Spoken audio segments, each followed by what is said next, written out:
Hello everybody, my name is Matt, also known as Alpine. I like to take everything I know from my university degree in architectural engineering and my 2.5-year career so far in the world of airport planning and planning in general and apply it to building Minecraft cities.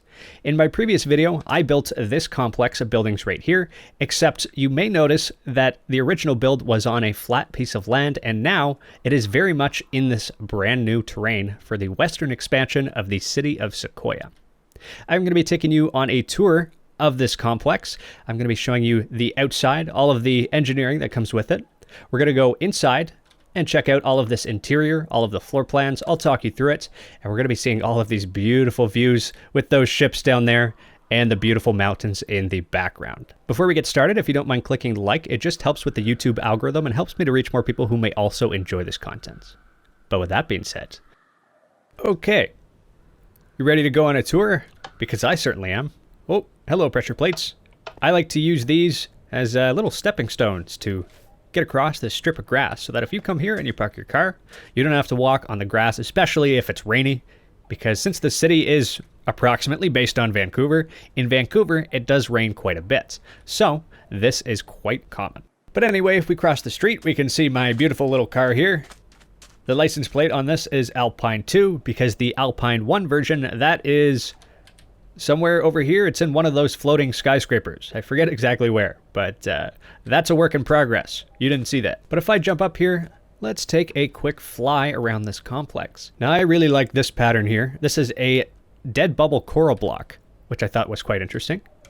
But I think it makes a nice tile, especially for a little terrace right there, or patio. Is it a terrace or is it a patio? Or is it a deck? I don't really know. But if we keep going over here, we can see we have a downspout. Now, this is what the actual building looks like. It is close to Cambie Street and 29th Avenue in Vancouver. So on the front, I think I did a pretty good job. Now in real life, you do have those orange ones as well, but I felt I just wanted to go for more of a teal look. And something I learned between my last video when I built these and this video is, see, look at that. It just changed color. It's no longer teal, it's blue. But apparently it phases back and forth, and I had no idea, and I thought I was losing my mind. As an entrance, I added this little thing. There was another design down there that somebody else made, I'm not sure who, but I sort of stole it and then modified it, so it looks a little something like this. If we come in here, we have all these beautiful plants. And if you notice, I do like to build my plants in clusters. I kind of wanted to make this more of a community space, because this is the backside of all of the buildings. And up here, of course, you have your balconies on the second floor, which we will see in a bit, with a pretty cool view of the skyscrapers down there, even though they are floating, so they will be a lot lower in the future, but stay tuned for that. But you have these balconies up here, and every single one of these units does have an entrance from the back here. Again, we're going to go in here in just a minute, but I really wanted to make this a welcoming community space, because beforehand it was just made of concrete, and it was not very welcoming at all. I have also added on a handful of these units a little light. So that's just a lantern and then a trap door on top just to make it a little bit more pretty. And I didn't want to overdo it with a crazy amount of trees in here. Like, you don't really want to put a tree right in the middle here because then it's going to grow up here. And then, yeah, that's, first of all, the roots are going to grow into the foundation, which you definitely don't want. That is going to cause a multitude of problems. But when the tree grows up here, it's really going to start to push up against these windows, and then it's going to kind of crowd here. Maybe you prefer that compared to looking in somebody's window, but maybe you like your neighbors. I don't know. But down here, you have the entrances to each of the units, and then I decided not to make this grass poke out here, and then I didn't want it to be a rectangle. I wanted it to feel a little bit more natural. So I decided to kind of open it up. So this is a little concept that I learned in my first year of my architectural engineering degree. This is called take the corner. But when somebody says take the corner, that means that instead of having a wall or something else like a garden that goes straight like this and then is an immediate 90-degree turn, instead you'll essentially make a curve, or a Minecraft equivalent to a curve, that makes it a lot more appealing to turn in here. Now, is this great since it is, a private residence? I don't know. But if all of these units have this concept, for example, right here as well, I just feel like it's a little bit more inviting. I actually love using a combination of grass, moss blocks, and then green concrete powder right there. I think it is a beautiful combination. I think it adds a lot of vibrancy. This is a little plant design that I stole from somebody. If we go all the way up here, this connects over to the sidewalk.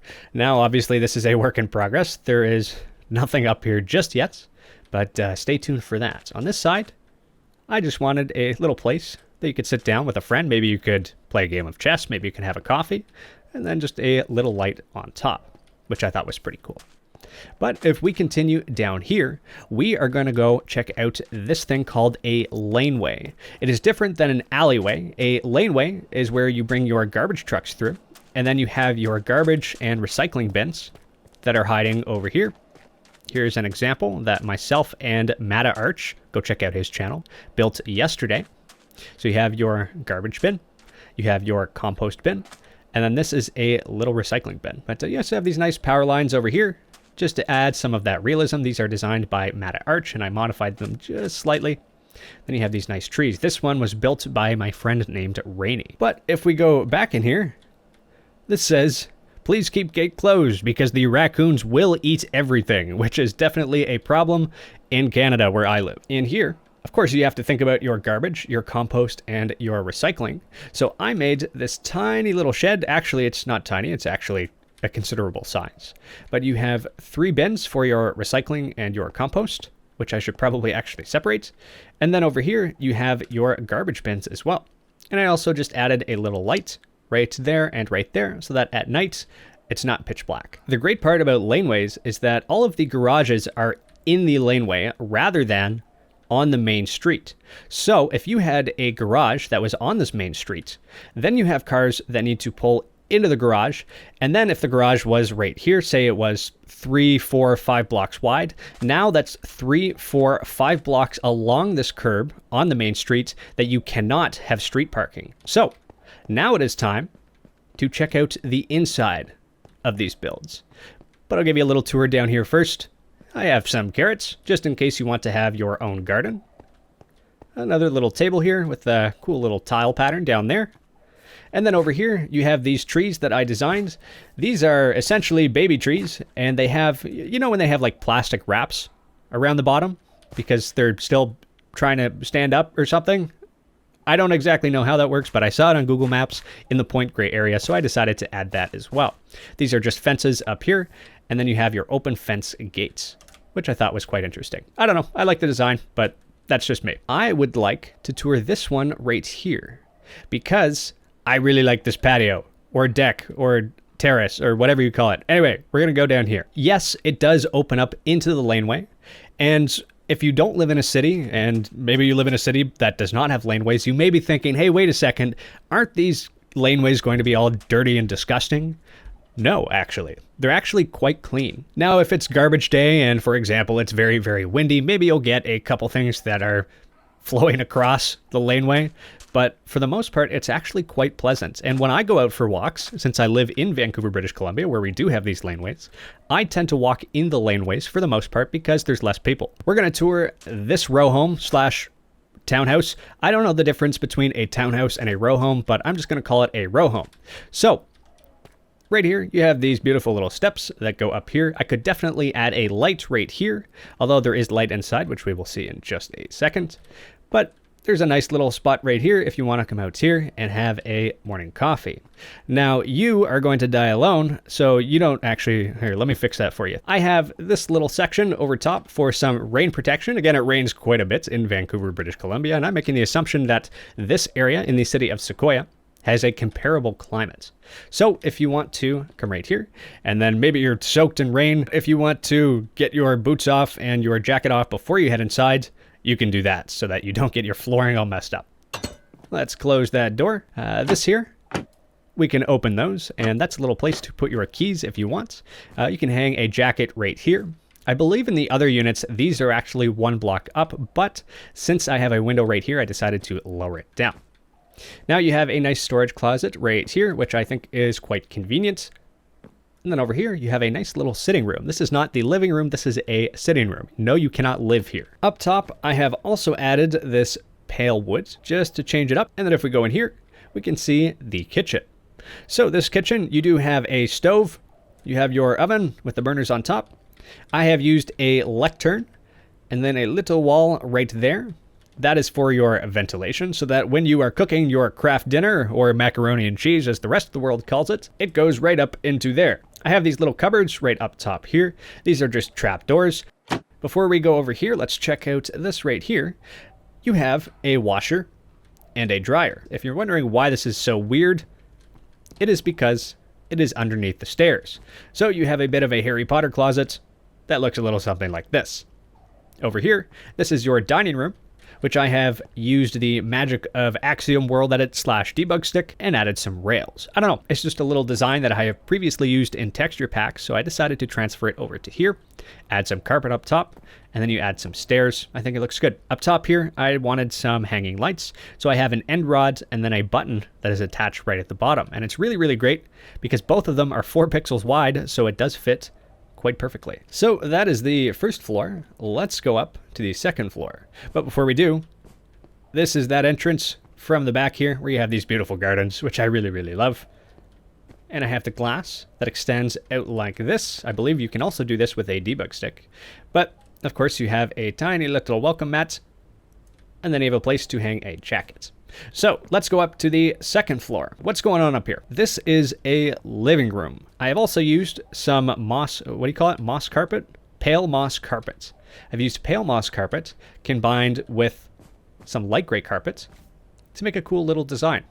This is a TV, which I like. These are just trapdoors. And then you have some bookshelves. And then what is this? This is a beehive. Interesting. And then, of course, over here you have this beautiful view. You can see those mountains sticking out.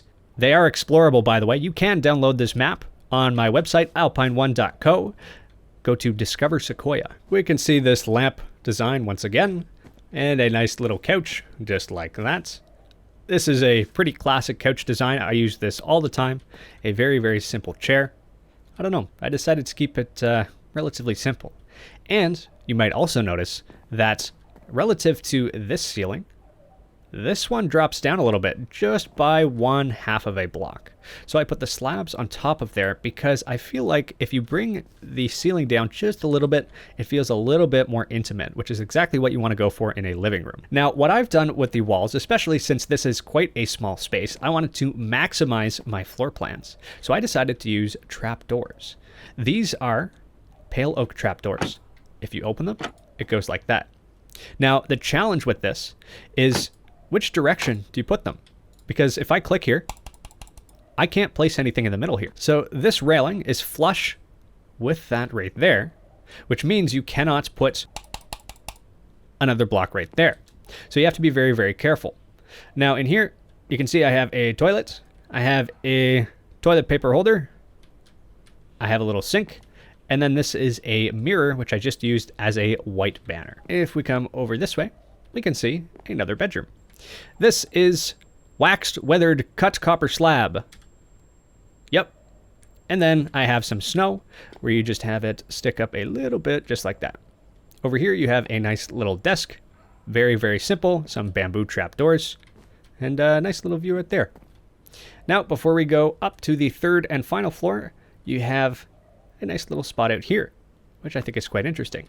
And this view, once it's done, is going to be incredible. That is the Vancouver house in Vancouver, British Columbia. That is built by Mata Arch. But yeah, nice little spot out here if you want to have your morning coffee. I don't know.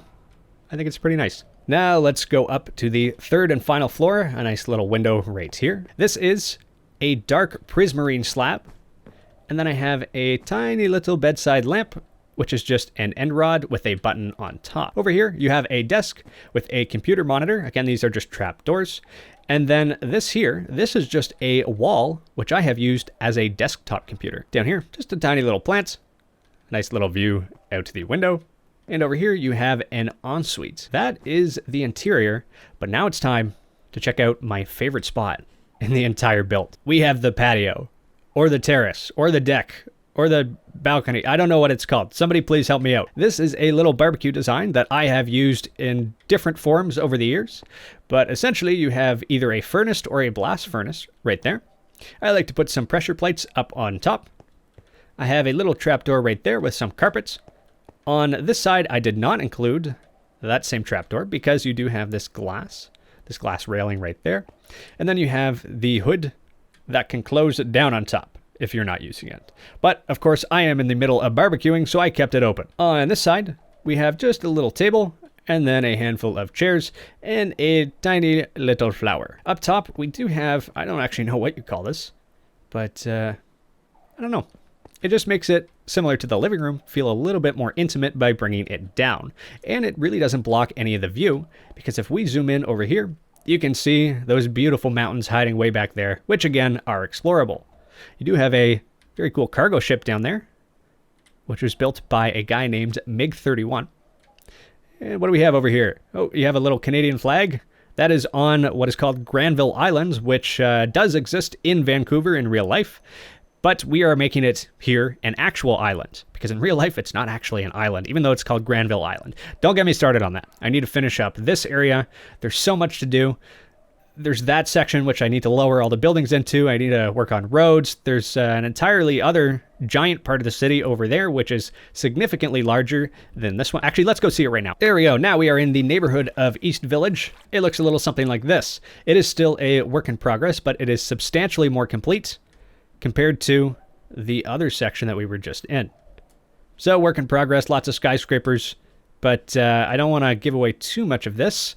I am lagging out really, really bad because I have all of my settings cranked up, but this is based on East Village, New York. If we head back to our laneway here, when I build a Minecraft city, one of the biggest issues that I've had historically, even though I've been building Minecraft cities for 12, 13 years, is burnout. That is a giant issue. Now, I have a tendency to be a little bit of a perfectionist and overplan, and then when it comes time to actually build, I've planned so much, now I don't actually want to build it. I want to have more creative freedom. That's one of my biggest problems, and that's what I've heard from the community as well. So I am working on a course called City Design 101 that helps you build an actionable plan to design and build your Minecraft city without being too overbearing in your plan. That way you have some creative freedom so that when the time comes and you say, hey, I don't actually want to follow this plan to a T, I want to have some creative freedom, I want to build a skyscraper, I want to do this and that, then you have the flexibility built into your plan to allow you to do that. City Design 101 is still a work in progress, but it is available on my website, www.alpine1.co, if you would like to purchase the alpha version of it. If you would like to purchase it, it is the cheapest price that it will ever be, and if you purchase it now while I am developing it, you can provide feedback on the course on what you want to learn and what information you would like me to provide. Additionally, this build itself is available as a schematic on City Design 101.